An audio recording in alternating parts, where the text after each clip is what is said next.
Hello, everybody.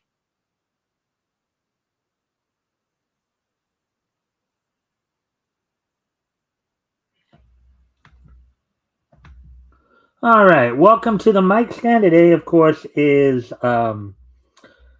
Thursday, February 5th, 2026. So hopefully, I hope everybody's having a good day, good week thus far. We're almost through the first week of February here.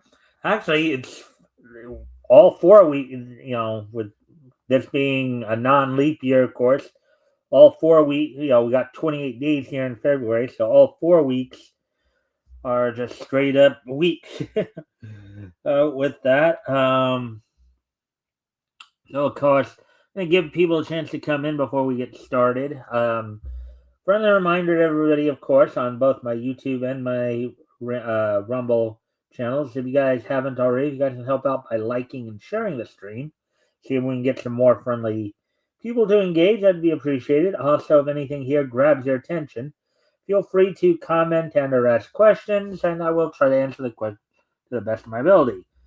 So, as I said, as we wait for more people to show up, let me talk a little bit about um, what I was watching earlier today, my cartoon watching. So of course, one of the cartoons I was watching was a Popeye cartoon for Better and Nurse, which was a famous studios remake of a previous Fleischer Studio um, cartoon, in which, of course, Olive Oil was the nurse.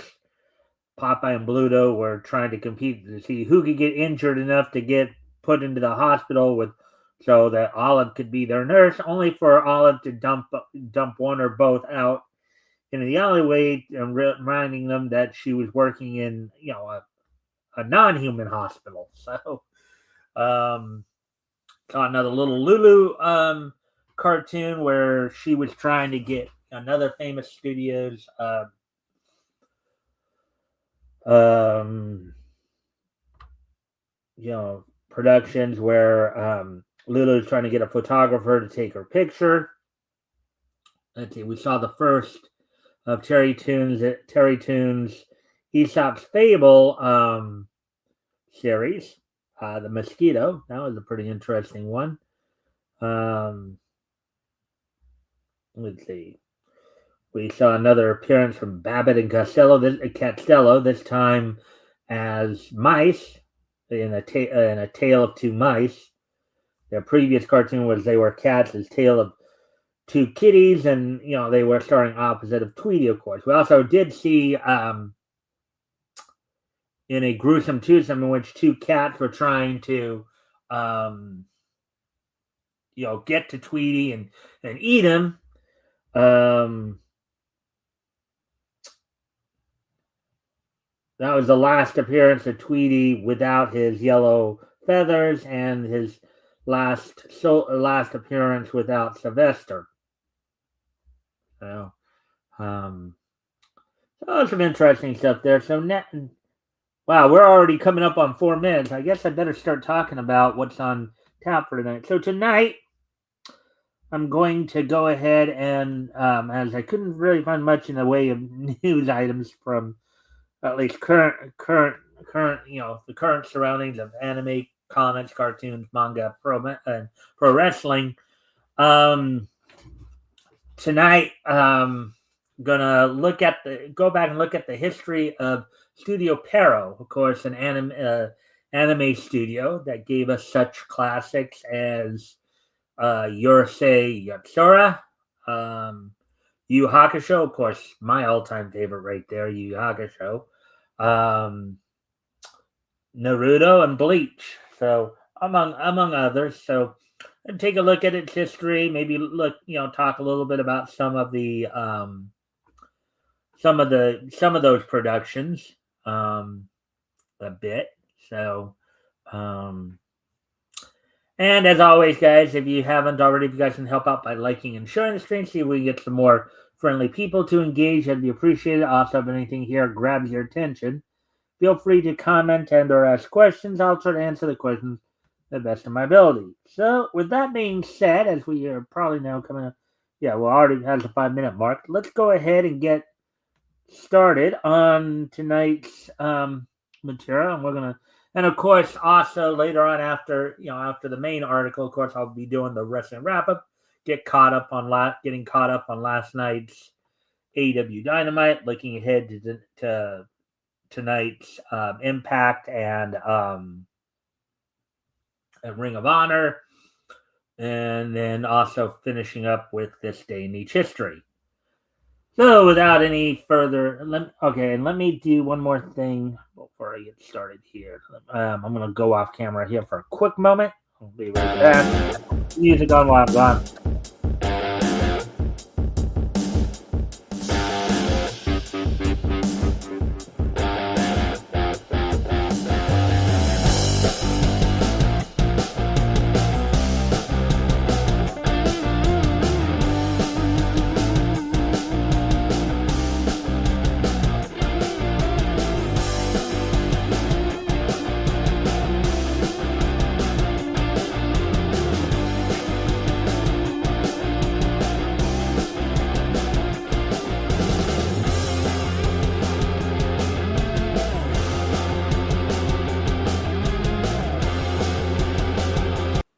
All right, I'm back. So let's get into this now. Let's get into the material now. Just pull it up here. So let's learn a little bit about Studio Pero. First, let's scan down a bit here, get some of the very basics at least. Okay, so the Romanized name of the Japanese translation for it was Kabushiki Gaisha Sudagio Pero, formerly known as Studio Pero Company Limited from 1979 to 2002. Then when Pero Company Limited, company type, at least in Japanese, the Kabushiki Gaisha, industry Japanese animation. Predecessor was Pero Project, founded in May of 1979, 46 years ago. Founders included Yuji Nunokawa, Hisayuki Toriyumi, Mitsuo Kaminashi, and Masami Ano. Headquartered in Shimo Renjaku, Mitaka, Tokyo, Japan. Area served worldwide. Key people include Kazumichi Ueda, Kiero Itsumi, Michiyuki Homna. As of April 2025, it currently employs 240 people. And some of the divisions include Pero DAR, Pero Design Room, Pero Animation Room, Pero Films, subsidiaries, Studio Signpost, and the website is perio.jp. All right. So, with that being said, let's get into this. Let's learn a little bit about Studio Pero. Alrighty then. So, Studio Pero Company Limited, named Japanese name of Kabushiki Gaisha Sutagio Pero, known as Pero Company Limited between 2002 and 2025. I guess this year they went back to their original name of Studio Pero Company Limited. It's a Japanese animation studio established in May 1975 by Yuji Nunokawa, Hisayuki Toriyumi, Mitsuo Kaminashi, and Masami Ano. Previously, they were animators for Tatsunoko Production and Mushi Production. Its headquarters are located in Mitaka, Japan.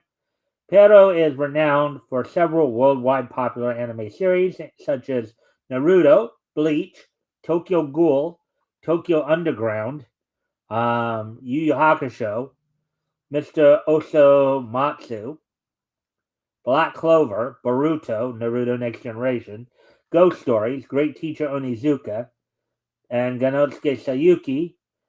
Aside from animation production, the company also handles character licensing. Now, I've seen, I think, just with the exception of probably Mr. Osamatsu, I think that one's a little older. I've seen all these animes at least once.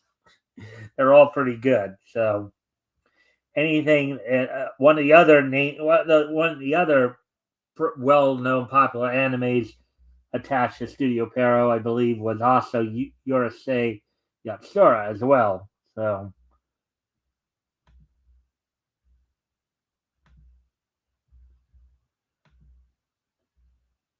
all right. So, anyways, continuing on here, Yu Yu Hakusho and Sayuki, two of the company's anime series, won the Anime Grand Prix Award in 1994 and 1995 and 2000 respectively. So Yu Yu Hakusho won the Animage Award in 94 and 95 because it ran from 92 through 94 and originated in Japan, and then 2000. So, anyway, so let's look at the history here of Studio Pero.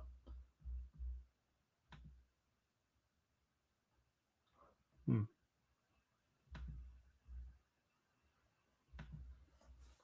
So the studio was founded in 1979 by Yuji Nunokawa, Hisayuki Toriumi, Mitsuo Kamenashi, and Masami Ano. Prior to the studio's founding, all four animators previously worked at Tatsunoko Production and Mushi Production. Nunokawa was the studio's first president and CEO, a position which he held until 2012. That year, Nunokawa retired, was elected as chairman of the board, and Michiyuki Homna, the senior managing director, succeeded him as president. Nunokawa remained with the company as chairman until his death in 2022. And 2 years later, in July 2024, Homna retired from his position as CEO, in which he was also elected to chairman. Pero's director of sales, Kazumichi Ueda, succeeded Homna as CEO. So basically, senior managing. Okay, never mind. I was thinking like marketing director.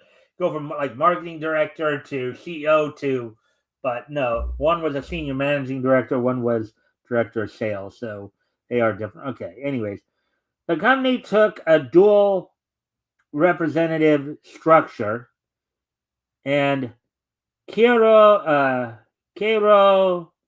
Itsumi, the company's senior managing director, was promoted as a second president to the company with Ueda. On April 18, 2025, the company entered into a capital and business partnership with Asahi Productions. All right, so there we go with that. So let's talk about some of these. Let's talk about some of these productions that they've had over the years, and um, their works, of course, go all the way back to the 1980s. Now, of course, going to try not to do every single thing because going back like 45, 46 years, that would take us quite a while to get through everything. But we'll probably just hit up on some of the more well-known stuff. Of course, Yorosei Yatsura, probably one of the first ones that come over to the States, which ran in Japan from October 1981 to March 1986, so 5 years there, on Fuji TV for 194 episodes. That was an adaptation of the manga by Rumiko Takahashi, who of course also gave us Inuyasha, Maison Ikoku, among others. Episodes 1 through 106 only. Studio Dean took over the animation role starting with episode 107. So the first 106 episodes of Urusei Yatsura were produced by Studio Pero. And then also from June 1982 to June 1983 for 39 episodes, airing initially on NHK in Japan and then 10A2. Esteban, Child of the Sun, known in the English dubs as Mysterious Cities of Gold, was produced, very loosely based on the 1966 novel The King's Fifth by Scott Odell, co-produced with Deke Entertainment. So the one that we've kind of talked a little bit about here, a little here and there, because of the fact, of course, we've been highlighting this anime on the This Day in Each History segment more recently, with some of the recent dates and all that. Creamy Mami, The Magic Angel, which aired on Nippon TV for 52 episodes from July 1983 to June 1984. It was an original work. Let's see now. Probably the first, from the looks of it, looks like it was the first original work by Studio Pero. So I'm guessing that meant that maybe it was an OVA, wasn't adapted from any mangas or anything like that, or a book. Let's see, what else can we find here? Let's see. Oh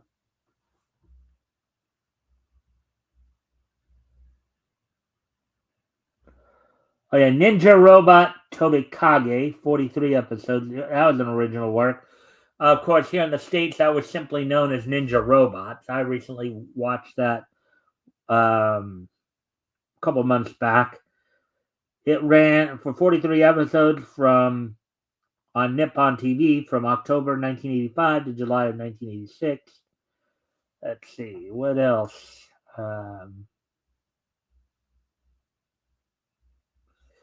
Now, albeit this one was never, I guess, adapted in English, I think this one is also considered pretty. Kimagure Orange Road. An adaptation of the manga by Izumi Matsumoto. Aired from April 1987 to March of 1988 on NTV.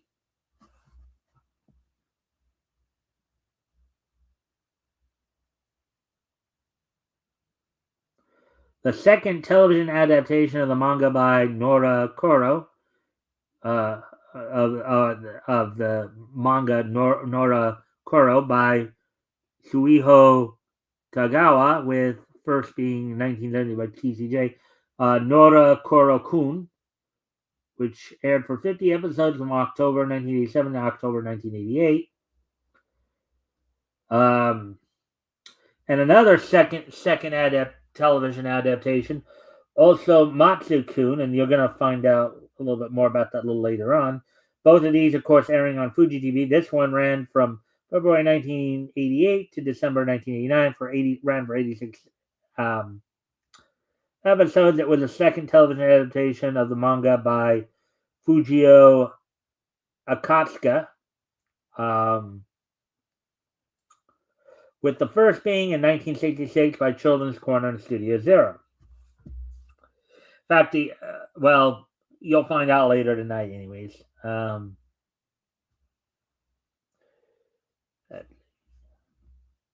So those are some of the ones that came out from the 80s up to into playing in the 90s. And of course, now we're going to get into the 90s.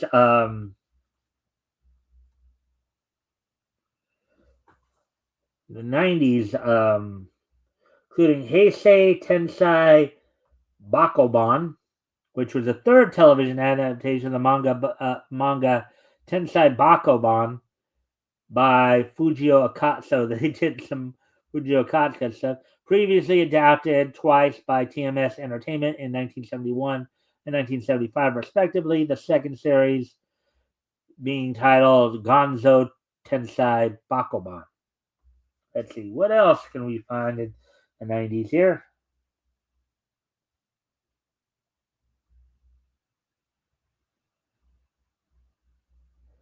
Of course, Yu Yu Hakusho. My all-time favorite, you know, um, anime, which aired on Fuji TV from October 1992 to January 1995. An adaptation of the manga by Yoshihiro Togashi and directed, of course, by Noriyuki Abe. Abe would direct a number of Studio Hero works.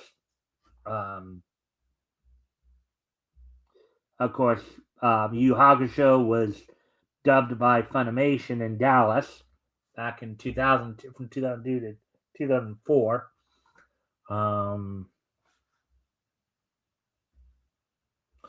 Probably, as I said, one of my all-time favorite animes. I just, as part of my anime watching, just started watching it again. Um, this week. You know, just a good story with Yu Yu Hakusho. About Yusuke. He's this delinquent kid you know, who his life seemed to be going nowhere. It's one of those kids that you would think, had what happened not happened to him. He might have ended up one of those kids where, you know, you might get lost in the system or something like that, or just, and so, but just a good story overall. And watching Yusuke's growth in the series is always a fun thing.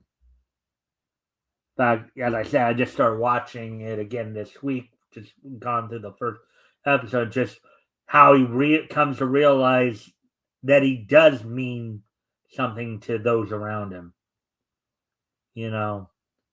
That revelation of itself is one of the biggest character builds out there in that. So, anyways, as we move on here to see some more Fushigi Yugi, which I know is adapted, which is an adaptation of Watase's. Another one I've watched, of course. Aired in Japan on TV Tokyo during April 1995 and March 1996. Ran for 52 episodes. Directed by Hajime Kamagaki. It was, of course, it was dubbed into English in LA. I believe it might have been Pioneer or Geneon. One of I guess they'd be the same company there, though, at least those two. But that one was pretty fun to watch. It's been a while since I watched it, so I don't have it off the top of my head. Champ School Detectives, one of the Clamp manga that was adapted. Ran for 26 episodes. Ran on TV Tokyo from May of 1997 to October 1997. Then you have Flame of Recca. It's kind of funny. There's another one that Noriyuki Abe had directed. An adaptation of the manga by Nobuyuki Anzai. It ran on Fuji TV. It ran for 42 episodes on Fuji TV from July 1997 to July 1998, and of course, let's see. I believe it was Blue Water Studios that did the English dub for that up in Canada, up in Calgary there, with, of course, Scott Roberts doing the doing the English voice for the title character Rekka Hanabashi.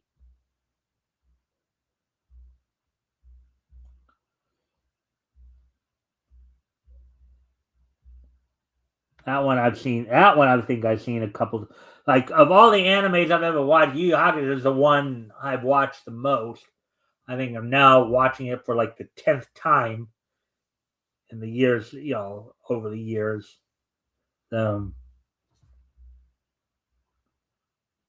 Anyways, and then we also have Fancy Lala, the Magic Stage, ran for 26 episodes on. That one was actually an original work, so that might be considered. Well, that could be considered an OVA. Running from April of 1998 to September 1998 for 26 episodes. And then you also had Fancy Lala was another one that was actually adapted by in Canada, but I think Ocean did their adaptation, if I remember correctly. No, actually, Fancy Lala was actually did. Now they do remember it was actually Blue Water that did theirs, and Neo Ranga, 48.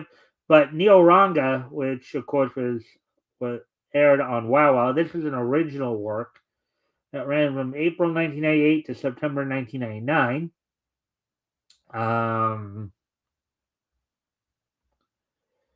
Let's see. Now, the tricky thing about Neo Ranga is Ranga, even though it was 48 episodes, the episodes were so normally most TV shows are like 22 to 24 minutes, usually, sans commercials, right? Some of them less.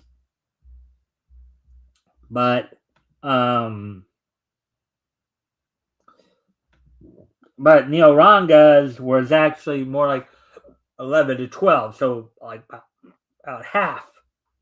So you get 2 episodes in 1/2 hour there, usually. Let's see, what else?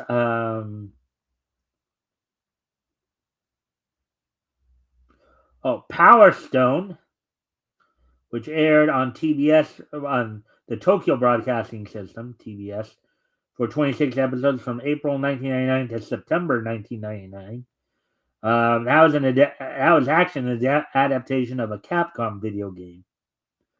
Let's see, another original work that was adapted for 26 episodes that ran on TV Tokyo from April 1999 to September 1999. I'm Gonna Be an Angel. Great Teacher Onizuka ran on Fuji TV. Another one that was, and it's funny how a lot of the Noriyuki Abe ones, the ones that were directed by, got English adaptations here. Great Teacher Onizuka ran on Fuji TV from June 1999 to September 2000, ran for 43 episodes. The adaptation of the manga by Toru Fujisawa. Great Teacher Onizuka, of course, follows the teaching career somewhat of Mr. Onizuka, who basically gets put into a kind of a rough class, as it were.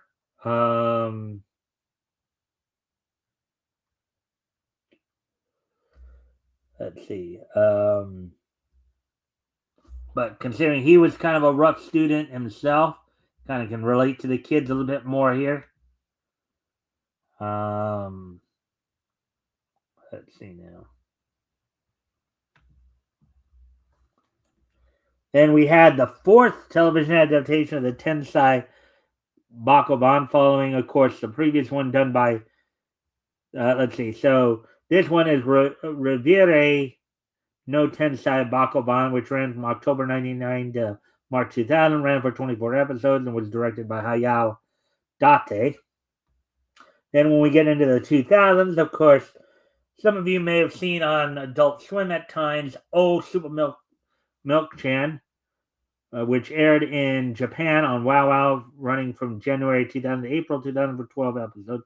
Sequel to Super Milk-chan, which of course was adapted in English by ADV. in Houston. And then Gonso Maden Sayuki ran for 50 episodes from April 2000 to March 2001 on TV Tokyo, based on the manga by Kazuya Minakura. Of course, as I understand it, I believe most of the Sayuki anime were adapted by the LA voice actors. They were dubbed English by LA. There might have been one or two that were done by the Houston crew, ABB. So I don't remember which company did. And then let's see, Sarah Celestial Angel, which aired on Wow Wow from April 2000 to Whoa Wow, however you want to pronounce that thing. Between April and September 2000, ran for 24 episodes, was based on the manga by Iwata. So another Iwata manga that they adapted there. And another Noriyuki Abe directed anime for Fuji TV from October 2000 to March 2001, Ghost Stories, based on the manga by Toru Tsunamatsu. Let's see, some of the other titles include, of course, that came out in 2000s, include Kaze no Yojimbo, based on Kira Kurosawa's film Yojimbo, Hikaru no Go, basically an anime about the Japanese game Go, based on the manga by Yumi Hata and Takashi Obata. Let's see, Tokyo Underground, Tokyo Mew Mew, The 12 Kingdoms, Naruto. And I'm kind of just trying to, because we are now, getting into the latter half of the show here. We're past 30-minute mark here, so I'm just running through the titles here real quick. Naruto, I'm sure a lot of people know Naruto from watching it on Toonami, about following the titular character through his growth. Another great, story there. Ease Otherwise, Sayuki Reload, again, more of the Sayuki franchise based on the Sayuki manga sequel. Sayuki Reload Gunlock. Then you have Midori Days.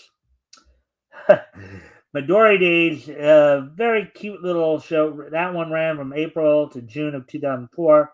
Ran on TV Kanagawa. So, what would you guys do if one morning you woke up and you found your secret crush as your right hand? That's the essence of Midori Days. Or no, I'm sorry. It's the other way around. The one who's on the hand is this. Okay, so what if you were to find somebody, basically somebody who had a crush on you on your right hand, or a girl on your right hand, guys? That's the essence of Midori Days. That one was a cute one. I know the dubbing was done by, I believe, NYAV Post, Mike Centerna Class's studio there. Drew Aaron and Kiefer Hernandez did the two main characters in that, on the English side of things. Anyways, let's see. And then, of course, we get the Bleach that ran for 360, one of the longer animes, based on the manga by Tite Kubo. Another Abe directed that ran basically for 8 years in Japan, running from October 2004 to March of 2012. Let's see. What else here? The sequel to Naruto Shippuden, also ran on... that one ran for 500 episodes, ran from February 2007 to March 2017. And of course, at times seemed to be simulcast along with on Toonami quite a bit too. Then you got Blue Dragon, which ran for 51 episodes, and Blue Dragon Trials of the Seven Shadows also for 102 episodes there that ran April 2007 to March 2009 between the two shows, and then as we get into the 2010s, you got like Level E, which is co-produced by another Togashi manga that they produced. So Level E, along with, of course, Yu Yu Hakusho.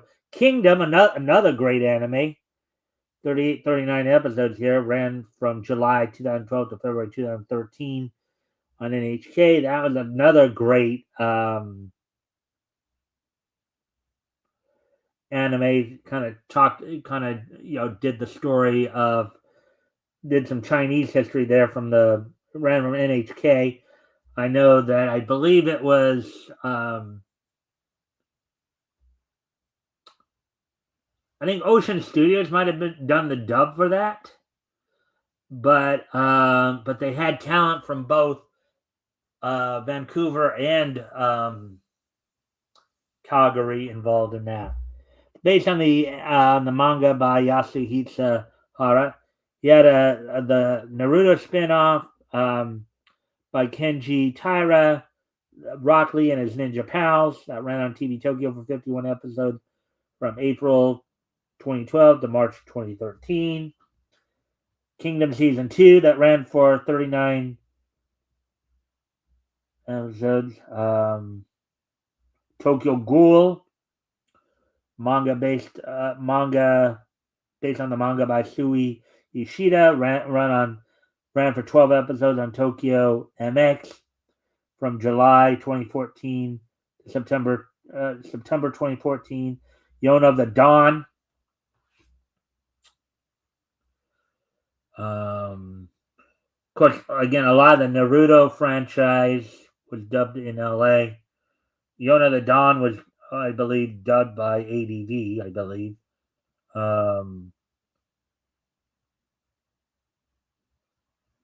Actually, I don't remember. Okay, ATX. More Tokyo Ghoul, Tokyo a season 2 of Tokyo Ghoul, basically.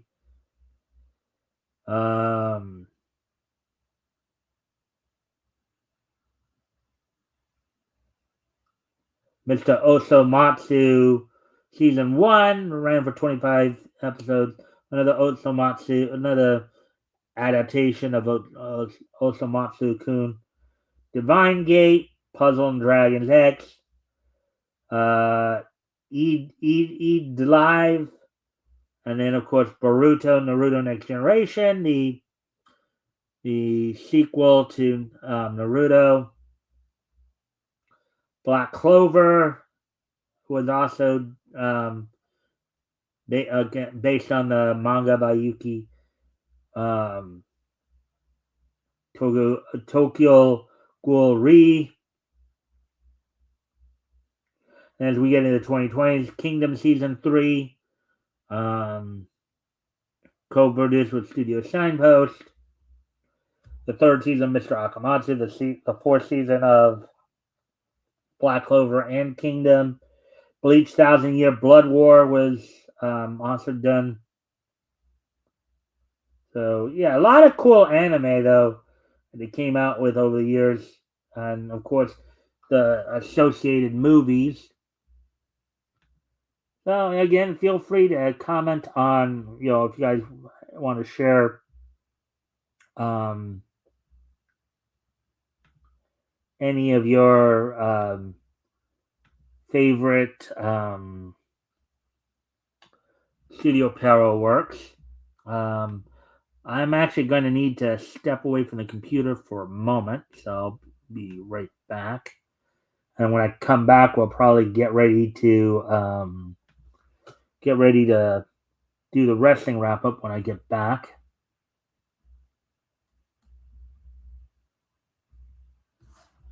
I am going to need to step away from the computer for a moment, so I'll be Right back. Let me put some music on for you guys while I'm gone.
All right, I'm back. So let's see now.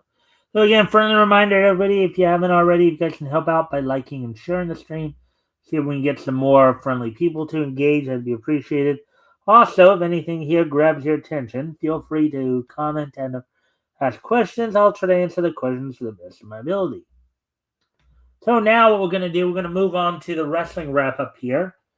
We're going to, of course, take a look back to last night's we're going to take a look back to last night's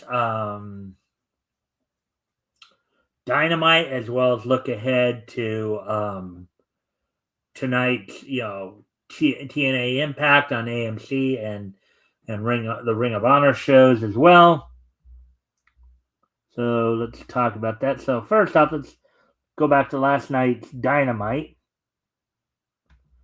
Last night's Dynamite, of course, which came from the Pearl Theater at Palms Casino Resort in Las Vegas, Nevada, with Excalibur and Tony Schiavone on commentary, and of course joined at times by Don Callis as well, airing on TBS. The opening match of the evening saw the Don Callis family,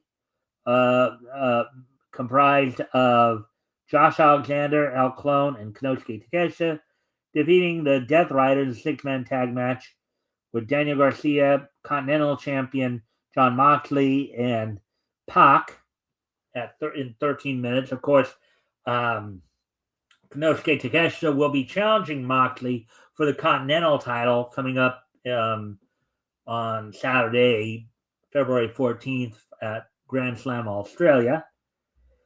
You've got, in a mixed tag match here, you got Orange Cassidy and Tony Storm defeating the team of Brittany Brooks and Jordan Oasis in 3 minutes 15 seconds in preparation for their upcoming mixed tag match against the Death Riders, Marina Shafir and Wheeler Yuta, with the stakes on the line in the match. The person who suffers the fall will have their head shaved coming up at Grand Slam Australia. Hangman Adam Page defeated Mark Davis in 11 minutes 15 seconds. Andrade El Idolo defeated Kenny Omega in 16 minutes. Andrade El Idolo and Adam Page will be taking each other on basically for number one contender shot at the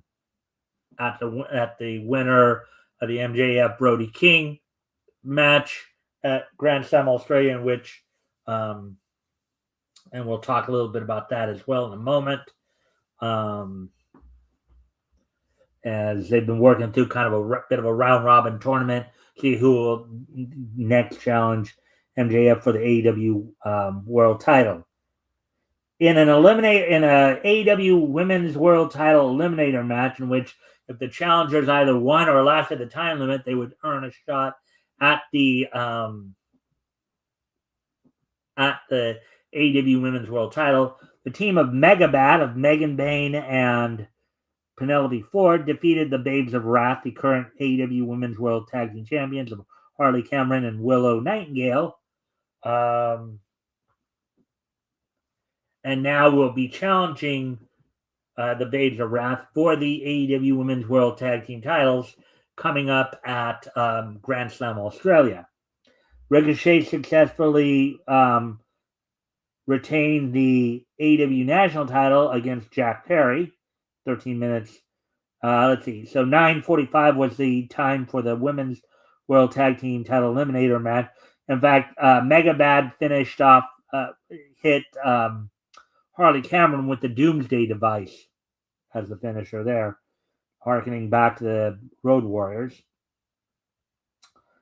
Ricochet defeated Jack Perry at 13 minutes 15 seconds to retain the national title. And then the other eliminator match, in a rare occasion where you have multiple eliminator match challengers actually win in one night, Brody King defeated MJF in a minute 17 to earn a shot at MJF, and we'll be getting that shot at Grand Slam Australia.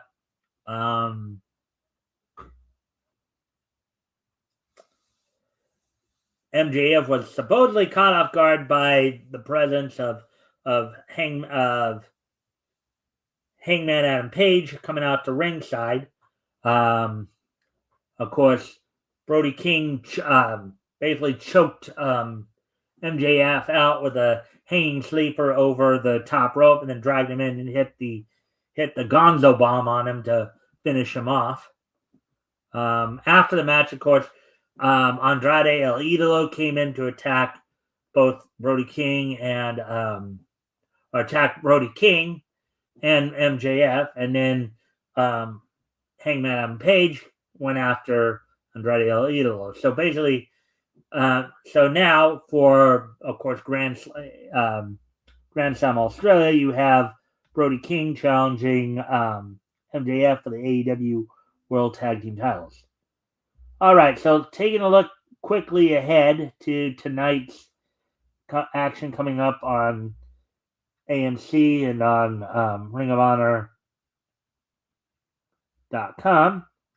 So tonight's Thursday Night Impact on AMC, with Tom Hannafin and Matthew Rainwalt on commentary. In a mixed tag team match, Elijah and Jada Stone will be taking on the Order 4 members of Mustafa Ali and Tasha Steelz, with the rest of Order 4 in their corner, in a continuation of Elijah's feud with Order 4. The Righteous will be in action against some mystery opponents. Dutch and Vincent look to bounce back from their loss to Hardys at Genesis. Tessa Blanchard takes on Rachel Leigh in singles action. Trey Miguel is set to take on a mystery opponent. The main event we'll see in 6-woman tag action. The Angel Warriors of TNA Knockout World Champion Lei Ying Lee and Zaya Brookside team with Indy Hartwell to team with the Elegance brand of Knockouts Tag Team Champions Heather and M by Elegance and former tag team and Knockout champion Ash by Elegance. This will be her in-ring return since coming back from injury. So you got that. And then looking ahead to tonight's and by the way, Impact is coming to you from Tingley Coliseum in Albuquerque, New Mexico. And on tonight's Ring of Honor show on ringofhonor.com, coming from the Esports Stadium, Arlington in Arlington, Texas, with Caprice Coleman and Ian Riccaboni on commentary, you'll see Lee Moriarty defending the Ring of Honor Pure title against Exodus Prime. Tag team action: Big Bill and Brian Keith will take on the team known as Surf and Turf of Barada Kaimi and Phil Shark. The MX. So on tonight's Ring of Honor show, they're doing a Global Wars event with Metroplex Wrestling. It's based in Texas. MXP title will be on the line as Dalen Cavens defends against JD Griffey. In 6-woman tag team action, Ring of Honor Women's Pure Champion Diona Purrazzo teams with Hian and Maya World to take on the MITs of Athena, Ring of Honor Women's World Champion, Billy Stark and Diamante.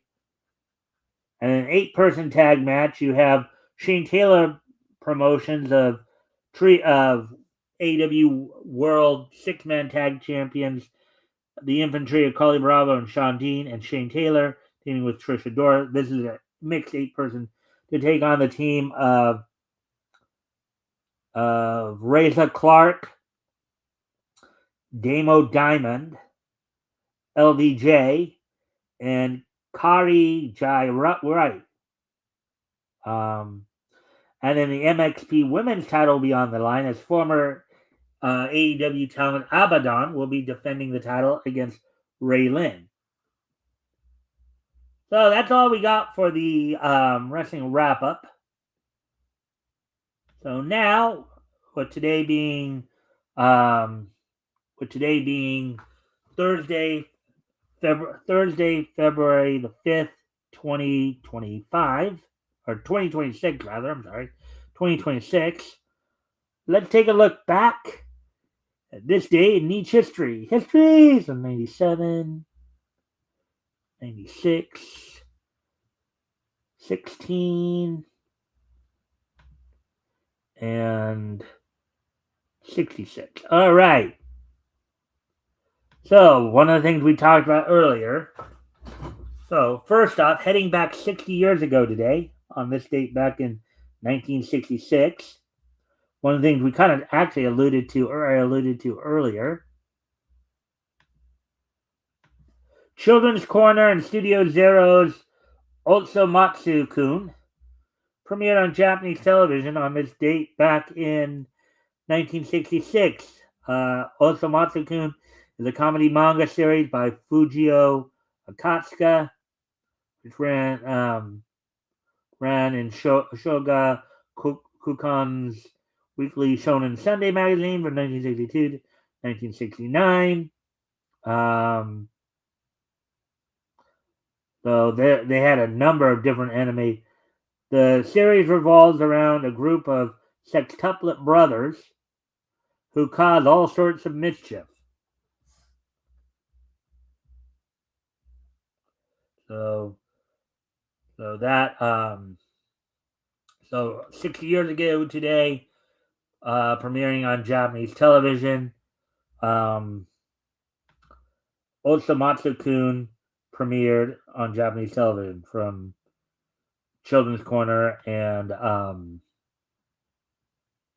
Studio Zero. Now moving on to the next piece of niche history as we move ahead to the year 1996.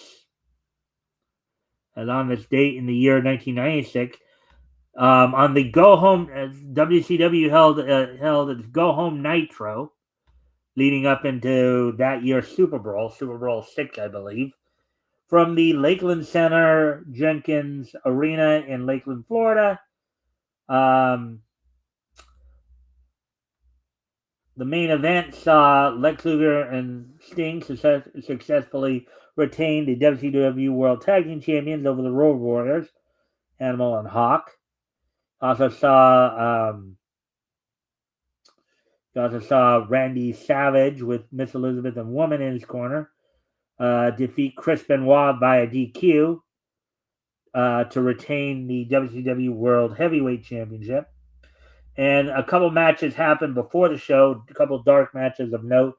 Johnny B. Bad retained the World Television title on over Diamond Dallas Page. Now, why you'd have a TV title match as a dark match, I don't know. Dark matches usually are matches that are just not shown on TV.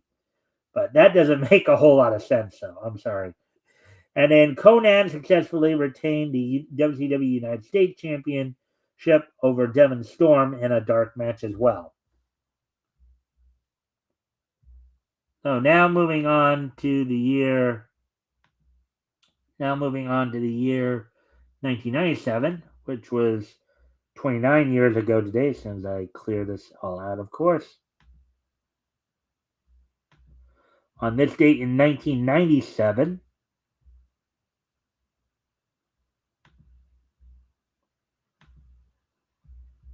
the 100th issue of FemForce from AC Comics went on sale on this date back in 1997. It sold for $3.95. It was 40 pages. The title of the story is Full Circle, written by Bill Black, with C. Bradford Gordy doing the penciling, inking done by Mark G. Heike, and Walter Paisley doing the lettering. And finally, we move ahead to the year 2016, 10 years ago today. On this date, 10 years ago today, the year 2016,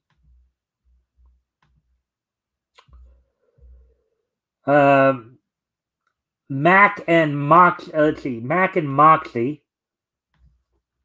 premiered on PBS Kids on this date back in 2016, 10 years ago today. And premiering on HBO, Animals premiered on HBO on this date 10 years ago as well. So with that, I thank everybody for being here tonight. I hope everybody enjoyed the show. We'll be back here with more Niche News tomorrow, of course. And then this Sunday, I'll be joined by Rick Piper from Cross Comics. We'll be starting our coverage of August comics that came out in August of 1940 from